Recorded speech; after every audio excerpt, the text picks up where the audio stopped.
Au creux de ma main, je n'entends rien. Au creux de ma main, y a-t-il quelqu'un? Ah, les mots se sont envolés. Nos histoires peuvent commencer. Elle a mangé les choux, la chèvre, elle a mangé les choux. Les choux raves, la chicorée sauvage.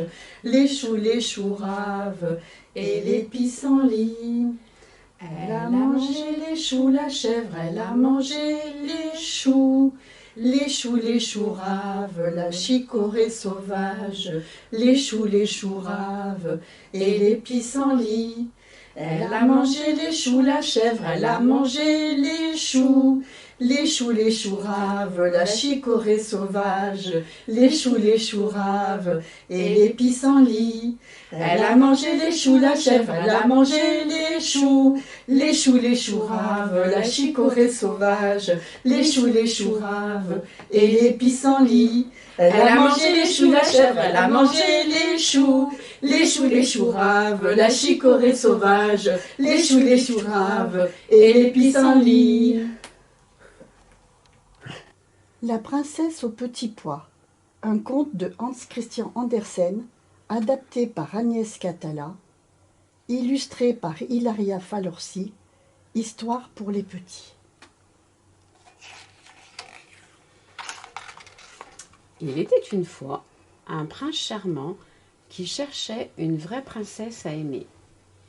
Mais pour épouser ce prince-là, être fille de roi ne suffisait pas. Une vraie princesse devait avoir d'autres qualités. Elle devait être intelligente, amusante, gentille, charmante. Et sa peau devait être douce et fine comme l'aile du papillon.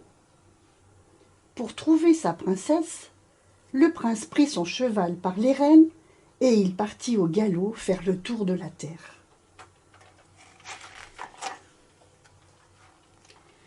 Hélas, aucune princesse ne fit le bonheur de son cœur. Une était bête, au point de croire que sa servante éteignait le soleil chaque soir. Telle autre était si ennuyeuse que le prince, en l'écoutant, bâilla à s'en décrocher la mâchoire.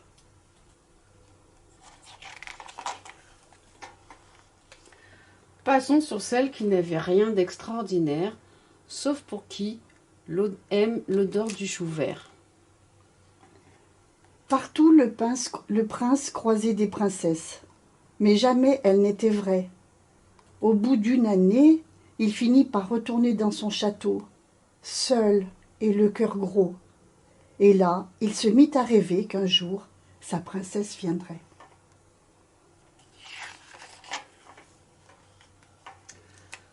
Un soir d'automne, une tempête énorme éclata dans le royaume. Dans le bruit du tonnerre, le prince n'entendit pas frapper à la porte. C'est son père le roi qui alla ouvrir. Qui osait les déranger à une heure pareille? Qui vous pouvait bien se promener sous les éclairs? Mystère.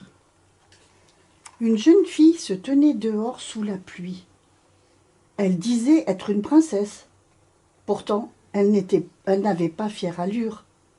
De l'eau coulait de ses cheveux jusqu'à la pointe de ses chaussures. Et ses vêtements étaient tout chiffonnés.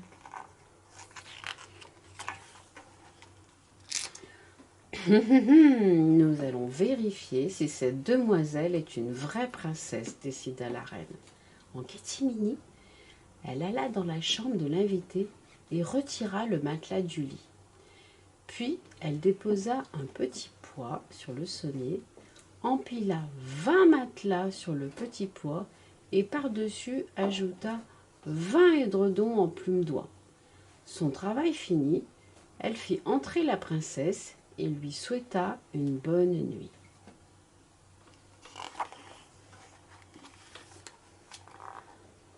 Le lendemain matin, la princesse descendit prendre son petit déjeuner. Le prince fut étonné de la trouver fatiguée. « Avez-vous bien dormi ?» demanda la reine à la princesse. « Affreusement mal, répondit celle-ci. Je n'ai pas fermé l'œil de la nuit. J'ai été couchée sur quelque chose de si dur que j'en ai des bleus sur tout le corps. C'est terrible. » Qui, sinon une vraie princesse, pouvait sentir à travers 20 matelas et 20 édredons en plume d'oie un minuscule petit point. Sa peau était aussi fragile que l'aile de papillon. Il n'y avait pas de doute à ce sujet. À partir de ce jour, le prince découvrit que la princesse avait les qualités dont il rêvait. Il la demanda en mariage, ce qu'elle accepta. Quant au petit pois de cette histoire, il fut exposé dans un musée où chacun peut encore le voir, si personne ne l'a emporté pour le manger. Nous allons faire la ronde des légumes. Allez les enfants, vous levez et vous chantez avec nous et dansez avec nous. Tous les légumes, au clair de lune, étaient en train de s'amuser et ils s'amusaient et tant qu'ils pouvaient et les passants les regardaient. Un cornichon tournait en rond, un artichaut faisait des petits sauts, un céleri valsait sans bruit, et les choux-fleurs se dandinaient avec ardeur. Tous les légumes, au clair de lune, étaient en train de s'amuser et ils s'amusaient et tant qu'ils pouvaient et les passants les regardaient.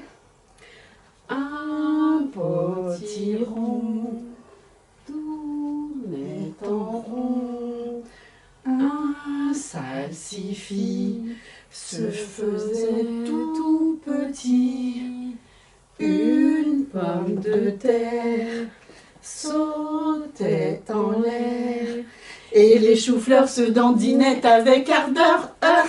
Tous les légumes, au clair de lune, étaient en train de s'amuser et ils s'amusaient et tant qu'ils pouvaient et les passants les regardaient. Bravo les enfants, vous avez super bien dansé, c'était vraiment magnifique. Bravo. Au revoir. Bonjour, dans le cadre de Visiomôme, je vais vous lire La soupe aux frites de Jean Leroy et Ella Charbon aux éditions L'École des loisirs, collection Loulou et compagnie. À table! J'ai super faim! Moi aussi! Oh non! Ah, de la soupe! Pouah, on n'aime pas ça!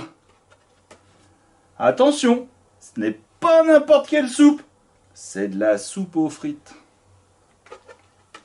Ah oui? Et pourquoi elle est verte alors? Parce que j'ai mélangé les frites jaunes avec des bonbons bleus. Elle sent le poireau ta soupe aux frites. Oui, j'en ai mis un peu. C'était trop sucré sinon avec les bonbons. Ah bon? Bon. Glou, glou. Ah, j'en veux! Moi aussi! Désolé, il n'y en a plus. C'est pas grave. On n'a qu'à en faire. Voilà les frites. Et les bonbons. Nos histoires se sont envolées. Dans vos petites oreilles, elles vont rester. Et maintenant, elles sont terminées.